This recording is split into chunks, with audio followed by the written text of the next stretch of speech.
Peace. Shalom. Welcome. If you're listening to this talk today, it's because you're aware that what we all need to see at this time in this world is more peace. I did a little talk not so long ago about this, mainly about the word used for peace in the Middle East, Shalom.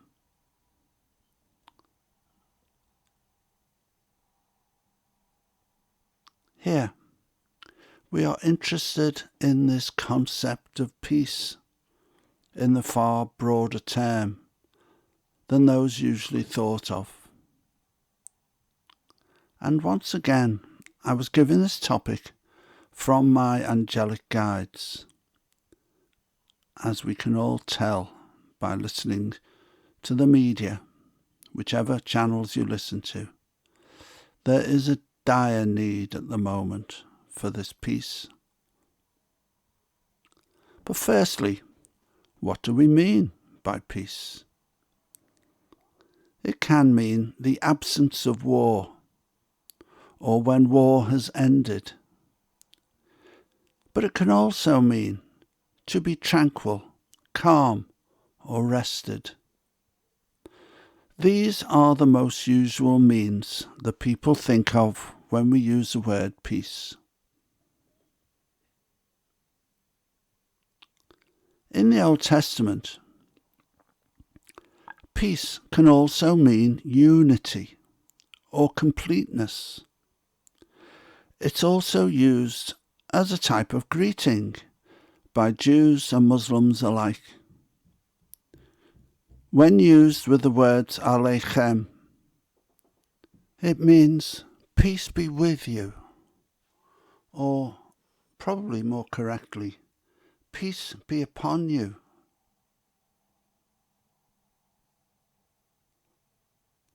Apparently, I've also read only recently that in the New Testament, it's also taken from the Greek word that means unity, or the coming back together, and their relationship is whole, which again makes so much sense of this beautiful word, peace, Shalom. I was told about these meanings and these thoughts so that I could focus on the true aspect of this Hebrew word, Shalom. In the Old Testament, it mentions a prayer given to Aaron, the brother of Moses, as he was the high priest of Israel. And that prayer was when they were fighting all the time at that time, battling to win the land. God told Aaron to bless Israel with peace while they were getting ready to go conquer the promised land. This is the prayer. The Lord bless you and keep you. The Lord make his face shine upon you and be gracious to you. The Lord lift up his face upon you and give you Shalom, peace. The Aaronic blessing is referring to an inner peace and completeness brought on by sharing in God's countenance and God's protection. That was a blessing that Israel needed. Israel was to rarely experience times of outward peace. But even in the midst of battle, they were to have an inward rest, because this was brought on by the presence of God, regardless of what was going on in their world, in their war, in their battles. There are many other races and times that peace is referred to in this way.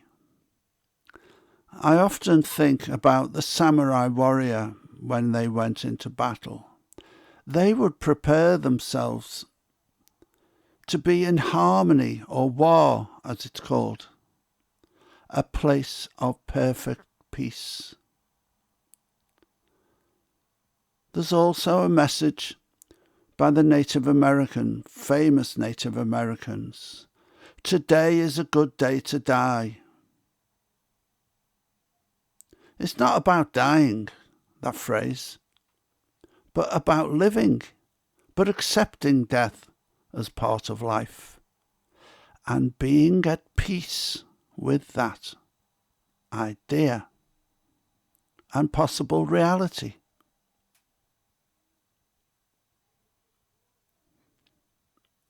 Just going back to bathing in the peace and love of God, or knowing that you are in the presence of Source in every breath of your life, can indeed bring us all this perfect peace. When we can stay in our now moment and just be, then we are indeed in this presence of blissful peace, knowing that we are living the life that will bring us what we need and when we need it, is also a great part of this peace within that we all need to share now. When our days here come to an end in this present journey we are on, we will all be bathing in this bliss and unity of peace. However, let us not rush that and enjoy every moment that we can help in bringing peace to all of the world each day that we are here. You may ask, how can we do that? It's easy. Just you be in that peaceful state yourself. A state of peace yourself. Be at peace with yourself. And then you can radiate that out all around you. When you are fully at peace with yourself, or mostly at peace with yourself, that radiates out from you. And those people that come close to you will also, through resonance, pick up that peace and will make them more peaceful, more contented. And then the people that get closer to them will also pick up this peace. And this is how I feel we can make this world a peaceful place to be. Not by politicians, you can forget that. They're not interested in peace. Mostly, anyway.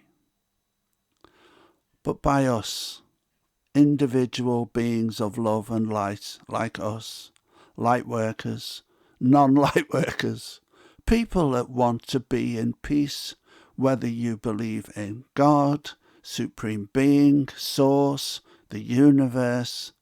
Be at one with that within yourself and bring yourself into this peaceful state of being.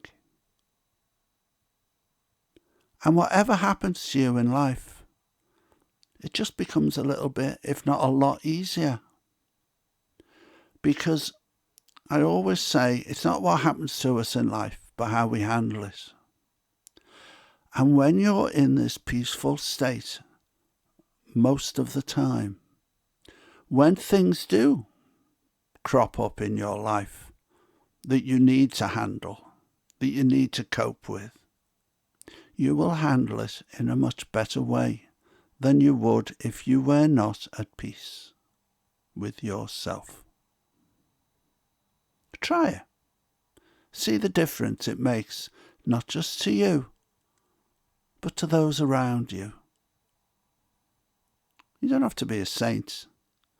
You just have to practice a little bit on calming yourself and loving yourself. That's a secret to this as well.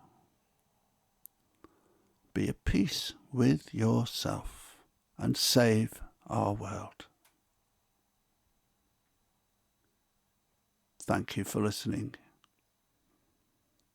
I hope you've enjoyed this, and I'm sure if you've listened, you will benefit greatly, as I have, from these thoughts.